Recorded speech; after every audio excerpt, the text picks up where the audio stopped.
தண்ணீரால் விளக்கெரித்தல். சாய்பாபாவுக்கு விளக்குகள் என்றால் அதிக விருப்பம். அவர் கடைக்காரர்களிடமிருந்து எண்ணெய் வாங்கி மசூதியிலும் கோயிலிலும் இரவு முழுதும் விளக்குகளை எரிய விடுவது வழக்கம். இது சில நாட்கள் நடந்து வந்தது. பின்பு எண்ணெயை இலவசமாக அளித்து வந்த வணிகர்கள் எல்லோரும் ஒன்று கூடி இனிமேல் எண்ணெய் கொடுப்பதில்லை என முடிவு செய்தனர். வழக்கம் போல பாபா அவர்களிடம் எண்ணெய் கேட்க போனபோது அவர்கள் எல்லோரும் தீர்மானமாக எண்ணெய் இல்லை என சொல்லிவிட்டார்கள். இதை கேட்டு குழப்பமடையாத பாபா மசூதிக்கு திரும்பி வந்து காய்ந்த திரிகளை விளக்குகளில் இட்டார். வணிகர்கள் மசூதிக்கு வந்து என்ன நடக்கிறது என்பதை ஆர்வத்துடன் கவனித்துக் கொண்டிருந்தனர். பாபா மிக கொஞ்சம் சில துளிகள் மட்டுமே எண்ணெய் இருந்த தகர குவளையை எடுத்தார். தண்ணீரை அதில் ஊற்றி குடித்தார்.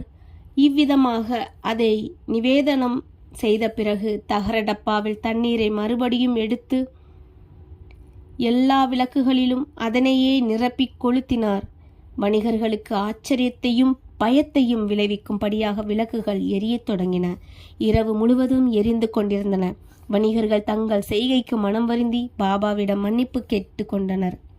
பாபா அவர்களை மன்னித்து எதிர்காலத்தில் அதிக உண்மை உள்ளவர்களாக இருக்கும்படி கேட்டுக்கொண்டார்.